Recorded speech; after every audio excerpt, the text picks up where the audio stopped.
생명샘 축제에 오신 우리 모든 분들을 사랑하고 환영하고 축복합니다. 오늘은 즐거운 축제의 날인데 조금 무거운 이야기로 말씀을 시작하고자 합니다. 히브리서 9장 27절 말씀을 보니까 한 번 죽는 것은 사람에게 정해진 것이라 이렇게 말씀하고 있습니다. 사람이 죽는 것은 하나님께서 정해 놓으신 법칙이어서 누구도 이 죽음의 문제를 피해갈 수 없다는 뜻입니다. 때문에 남녀노소, 빈부귀천을 막론하고 모든 사람은 태어나면 반드시 한 번 죽게 됩니다. 여기 모인 모든 분들이 우리 청년들이나 학생들은 제외하고 대부분의 사람들이 길어야 50년, 아마도 3, 40년 내에 다 죽게 될 것입니다. 그런데 문제는 죽음으로 우리의 삶이 끝나는 것이 아니라는 것입니다. 죽음 이후에는 심판이 있으리니 라고 말씀하고 있습니다. 심판이 있겠다는 것은 하나님의 판결 또는 최후의 선고가 있다는 뜻입니다. 우리 하나님은 만왕의 왕이 되시고 온 우주적인 재판장이 되시는 분입니다. 우리 하나님께서 우리 모든 사람의 영원한 운명을 판결하시는데 두 가지로 판결하세요. 그것은 영생과 영벌입니다. 영생은 천국으로 돌아가는 것이고 영벌은 영원한 지옥 불못에 떨어지는 것입니다. 그러므로 만약 여러분들이 하나님의 최후의 판결, 즉 지옥에 떨어지는 영원한 형벌을 받기를 원하지 않으신다면 하나님의 최후의 판결이 있기 전에 지금 살아있을 때 여러분들이 하나님과 화해를 하셔야 되는 것입니다. 하나님의 최후의 판결은 가장 높으신 온 우주의 재판장 되신 하나님의 판결이기 때문에 그 누구도 돌이킬 수가 없어요. 하나님의 최후의 판결이 있기 전에 우리는 지금 살아있을 때 하나님과 더불어 화해하게 될 때 하나님의 심판을 피하게 될 것을 믿으시기를 바랍니다. 선지자 미가는 하나님께 형벌 받는 것이 두려워서 내가 어떻게 하면 하나님과 더불어 화해할 수 있을까 이 문제를 가지고 깊이 고민하게 됩니다. 그리고 자문자답의 형식을 통해서 자신이 깨달은 바 어떻게 하면 하나님과 더불어 화해할 수 있을까 그 방법을 오늘 우리들에게 가르쳐 주고 있습니다. 우리는 어떻게 하면 하나님과 더불어 화해할 수 있을까요? 우리가 하나님과 더불어 화해하고 그를 기쁘시게 하려면 우리도 무엇을 가지고 하나님께 나아가 그를 기쁘시게 할 수 있을까? 이 문제를 심각하게 고민하며 질문해 보아야 합니다. 여러분들, 우리는 무엇을 가지고 하나님께 나아가면 하나님께서 기뻐하시고 우리가 하나님과 더불어 화해할 수 있는 것입니까? 선지자 미가는 하나님과 화해할 수 있는 방법으로서 첫 번째로 1년 된 송아지가 있으면 좋지 않을까 이것을 생각해 보았습니다. 1년 된 송아지는 하나님께 제사를 드릴 때 사용할 수 있는 최상급의 제물을 가리키는 것입니다. 그리고 선지자 미가는 하나님을 기쁘시게 하기 위하여 천천의 수양이나 만만의 강물 같은 기름이 있으면 되지 않을까를 생각해 보았습니다. 천천의 수양이나 만만의 강물 같은 기름은 많은 물질, 많은 재물을 가리키는 것입니다.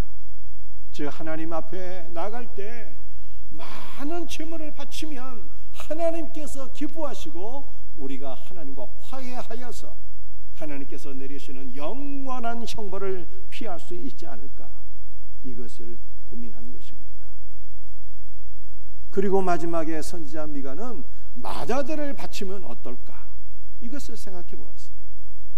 미가 선지자 당시에 이교도들은 그들이 믿는 신을 달래고 화해하기 위하여 자신의 사랑하는 자녀를 제물로 바치곤 했습니다. 그래서 혹시 하나님도 내가 나의 맏아들, 나의 장자를 바치게 되면 하나님께서 기뻐하시고 나를 용서해 주지 않을까, 이렇게 생각한 것입니다. 그러나 선지자는 깨닫게 되는, 아무리 최상급 제물을 드린다 할지라도, 아무리 많은 제물을 드린다 할지라도, 또는 내 목숨보다 더 소중한 나의 아들을 하나님께 바칠지라도 이러한 것들은 하나님을 기쁘시게 할 수 없다, 하나님과 더불어 화해할 수 없다는 것을 깨닫게 돼요.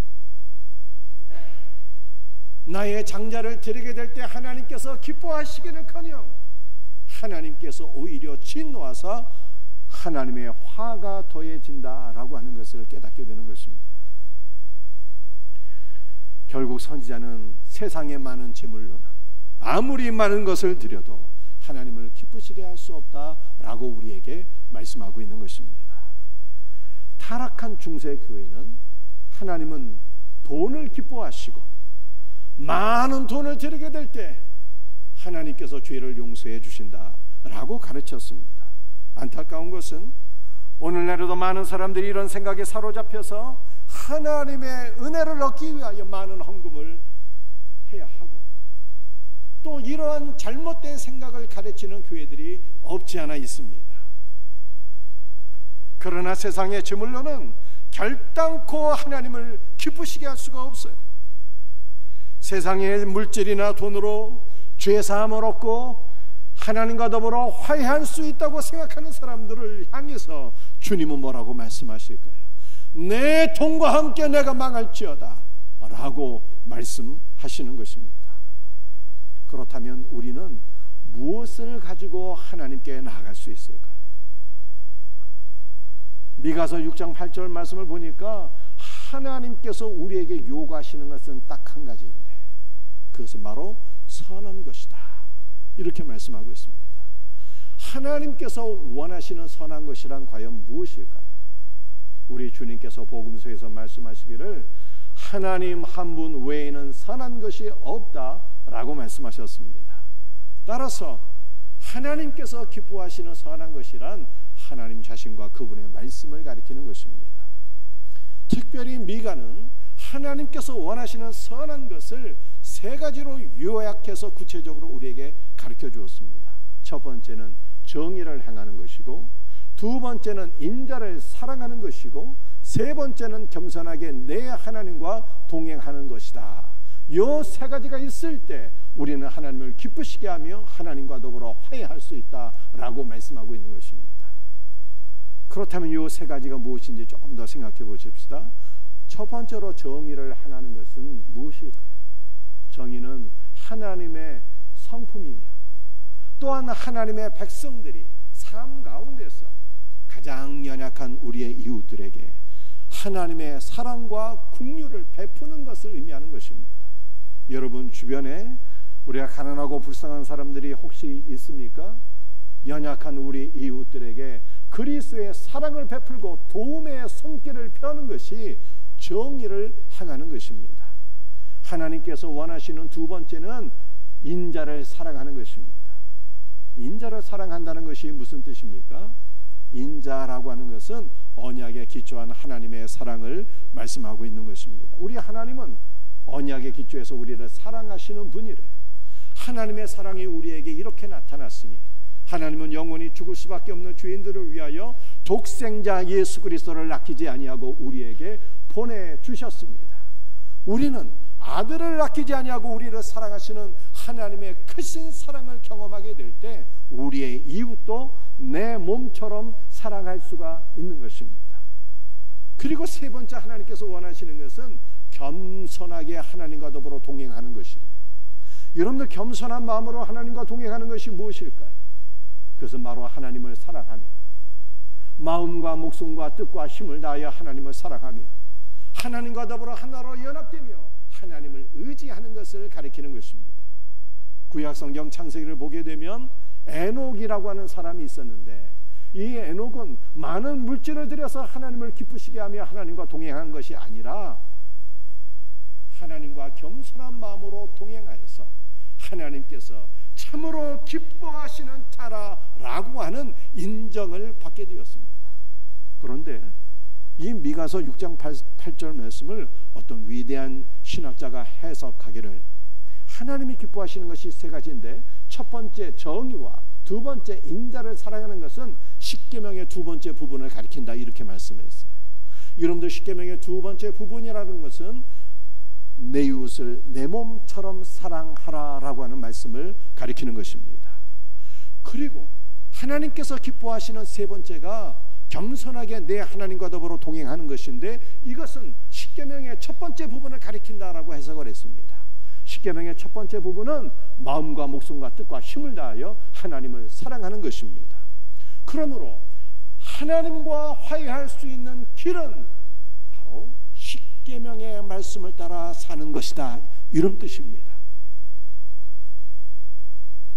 여러분들은 십계명의 말씀을 알고 있습니까? 여러분들은 십계명의 말씀을 따라 살고 있습니까? 어떤 부자 청년이 예수님께 와서 한 가지 질문을 했습니다.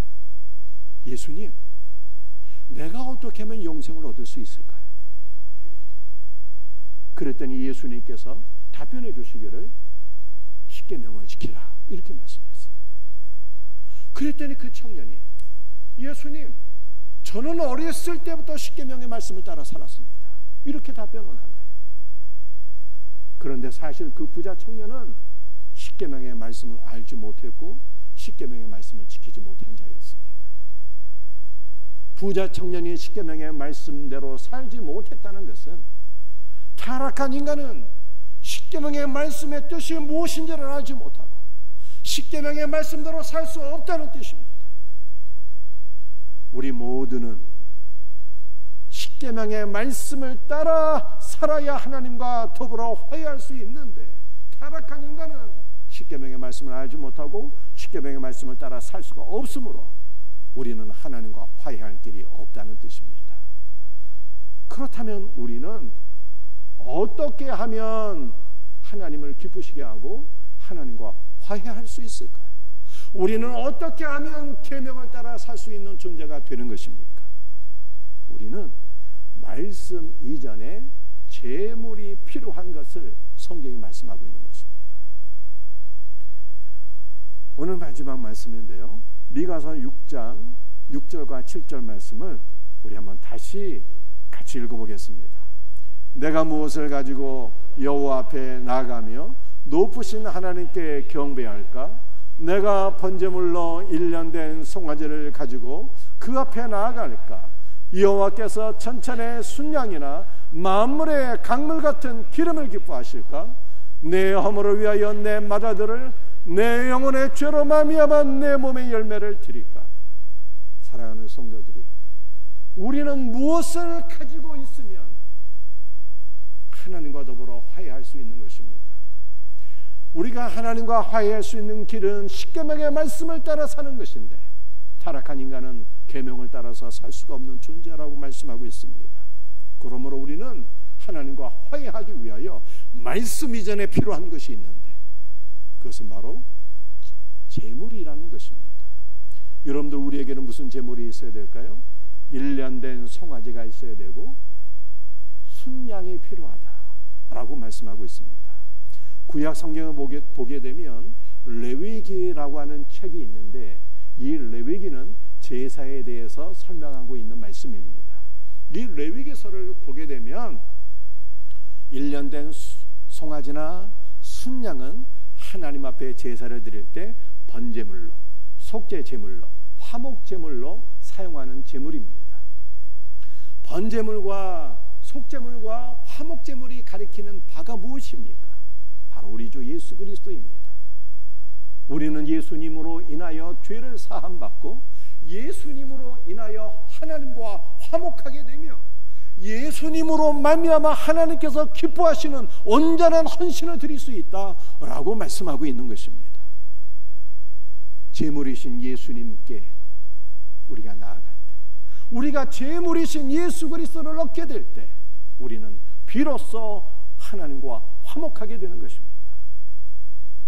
우리는 하나님과 화목하기 위하여 제물이 필요한데 우리에게 필요한 제물은 무엇입니까? 그것은 만만의 강물 같은 기름이라 이렇게 말씀하고 있습니다. 보통 기름이어서는 안 됩니다. 어느 정도의 기름 갖고는 소용이 없어요. 만만의 강물 같은 기름이 부어지게 될 때 우리는 하나님과 더불어 화목할 수 있다라고 성경이 말씀하고 있는 것입니다. 이 만만의 강물 같은 기름 부으심의 놀라운 은혜, 이걸 누가 성취하셨습니까? 이 놀라운 은혜를 누가 우리에게 베풀어 줄 수 있는 것입니까? 바로 예수님이에요. 예수님은 겟세마네 동산에서 밤을 새워 기도하실 때 통곡하며 눈물로 기도하셨습니다. 로마 군병이 예수님의 옆구리를 창으로 찌를 때 우리 예수님의 옆구리에서 물과 피가 쏟아지게 되었습니다. 주님께서 흘리신 눈물과 피와 물은 만만의 강물과 같은 생명수가 되어서 그 생명수가 우리를 살리셨다 라고 성경이 말씀하고 있습니다. 죽으시고 부활하신 예수 그리스도는 성령의 기름을 부어주셨는데 주님께서 우리에게 베풀어 주신 성령의 기름 부으심은 만만의 강물과 같은 충만한 은혜의 기름 부으심이다 라고 말씀하고 있어요. 그 놀라운 은혜의 기름 부으심이 있게 될 때 우리는 어떻게 되는 것입니까? 비로소 계명을 알게 되고 계명을 실행할 수 있는 하나님의 자녀가 되는 것입니다. 여러분들, 우리의 사랑으로는 우리의 이웃을 내 몸처럼 사랑할 수가 없어요. 우리의 사랑으로는 우리 주변에 있는 연약한 사람들에게 사랑과 도움의 손길을 펼 수가 없습니다. 그러나 강물과 같은 성령의 기름 부으심이 우리 안에 넘치게 될 때 비로소 우리는 우리를 사랑하시는 그리스도의 풍성한 사랑을 누리게 되고 그 사랑을 깨달아 알게 되고 그 사랑으로서 우리의 이웃들을 내 몸처럼 사랑하게 될 것을 믿으시기를 바랍니다. 타락한 인간은 겸손한 마음으로 하나님과 동행할 수가 없는 거예요. 그러나 하나님의 근본 본체이시나 하나님과 동등됨을 취할 것으로 여기지 아니하시고 종의 형상을 입으사 죽기까지 순종하신 그리스도의 은혜가 강물처럼 우리에게 부어지게 될 때 우리의 모든 영적 교만은 십자가에 못 박히게 되며 우리도 겸손한 마음으로 주님과 함께 동행하게 될 것을 믿으시기를 바랍니다. 우리가 하나님과 화해할 수 있는 길은 오직 예수님뿐인 거예요. 우리가 하나님과 더불어 화해하기 위하여 필요한 제물이 있다면 무엇일까요? 그것은 바로 맏아들이다, 이렇게 말씀하고 있습니다. 여러분들, 우리의 맏아들, 우리 사랑하는 자녀들, 목숨보다 소중한 존재이지만 이것으로는 하나님과 더불어 화해할 수가 없어요. 우리의 자녀들도 예수 그리스도의 구원이 필요한 존재일 뿐입니다. 우리에게 필요한 것은 우리의 자녀를 바치는 것이 아니라 하나님의 장자가 우리에게 필요한 것입니다. 예수님은 하나님의 장자예요. 장자이신 예수 그리스도를 통해서 우리는 죄를 사함받고 하나님과 더불어 화목할 수 있다, 이렇게 말씀하고 있습니다. 고린도전서 1장 30절 말씀을 보니까 예수는 하나님께로부터 나와서 지혜와 의로움과 거룩함과 구속함이 되셨다라고 말씀하고 있습니다. 그러므로 우리는 예수님으로 인하여 하나님께 의로운 존재로 인정받고 하나님과 더불어 화해하게 될 것을 믿으시기를 바랍니다.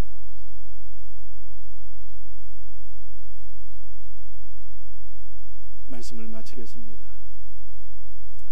사랑하는 성도들이여, 우리는 하나님의 최후의 판결이 있기 전에,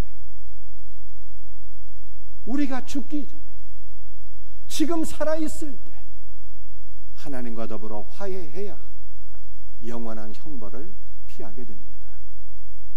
하나님과 더불어 화해할 수 있는 길은 많은 재물을 바친다고 하나님과 더불어 화해하는 게 아닙니다. 세상의 것으로는 하나님과 화해할 길이 없습니다. 아무리 착하게 살아도 소용없어요. 하나님과 화해할 수 있는 유일한 길이 있다면 그것은 선하신 하나님의 말씀, 십계명의 말씀대로 사는 것뿐이에요. 그런데 타락한 인간은 하나님께서 우리에게 주신 계명을 따라서 살 수가 없어요. 그러므로 우리에게는 계명 이전에 필요한 것이 있는데 그것은 바로 제물이신 예수 그리스도입니다. 우리는 예수님으로 인하여서 하나님과 화목하게 되고 강물처럼 부어주시는 그리스도의 은혜로 말미암아 계명을 알게 되고 계명의 말씀대로 살 수 있게 되는 것이고, 우리는 하나님의 장자로 인하여 오직 하나님과 화해하게 되는 거예요. 그러므로 우리에게 필요한 것은 오직 예수님뿐입니다. 사랑하는 성도들이, 여러분에게 예수님이 계신가요? 여러분들은 예수님과 어떤 관계를 맺고 있습니까? 여러분에게 아직도 예수님이 없다면 오늘 이 시간 여러분의 마음의 문을 활짝 열고 하나님의 장자가 되시는 우리 주 예수 그리스도를, 하나님과 더불어 화해할 수 있는 유일한 방법이 되시는 예수 그리스도를 여러분의 마음속에 구원자와 주님으로 믿고 영접할 수 있는 복된 은혜가 있기를